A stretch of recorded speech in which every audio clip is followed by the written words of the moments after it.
Монгол Улсын хурлын дараагаар учрал Орос улбаны улсад хийж байгаа албан айлчлалын эхний өдөр Евразийн эдийн засгийн комиссийн сайд нарын зөвлөлийн дараагаар Саяхан Товтой уулзлаа.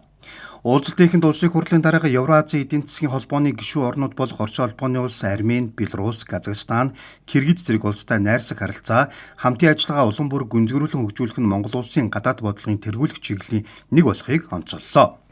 Мөн Монгол Улс Евразийн эдийн засгийн холбооны хоорондын худалдааны төр хэлцээрийг Монгол Улсын хурлаараа сойрхон баталсныг онцоллоо. Хэлцээрийг сойрхон баталсан тухай төлөөний нотыг гардууллаа.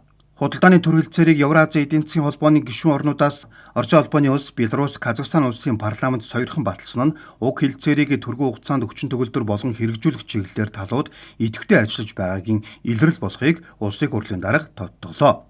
Мөн тэрбээр худалдааны төр хэлцээрийг байгуулснаар бүс нутгийн эдийн засгийн хамтын ажиллагааг эрчимжүүлэх, доктортой нийлүүлэлтийн сүлжээг бэхжүүлэх чухал суурь болж байна. Хэлцээрийн үйлчлэх хугацаанд хэрэгжилтийг өндөр дүнд хүргэж, өрөөгөөжийг аж ахуй нэгж ард иргэдэд бодитоор хүртэх боломж нөхцөлийг бүрдүүлэх нь нэн чухал гэдгийг дурдлаа.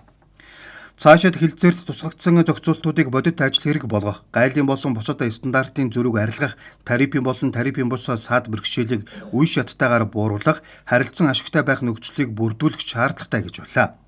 Сайд нарын зөвлөлийн дараагаар Саяхан Тов энэ удаагийн альчлалын хүрээнд зохион байгуулж байгаа худалдааны төр хэлцээрийн талаарх бизнес хилцүүлэгт Монголын 30 гаруй аж ахуй нэгжээс 70 орчим төлөөлөл оролцож байгааг хэллээ.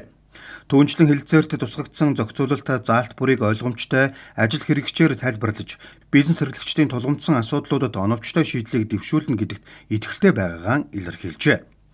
Ийхүү талууд санал солилцсны дараа Евразийн эдийн засгийн холбооноос Монголын аж ахуй нэгжүүд бизнес эрхлэгчид зориулан зохион байгуулж байгаа худалдааны төр хэлцээрийн талаарх бизнес хилцүүлгийн нээлтэнд оролцсон байна.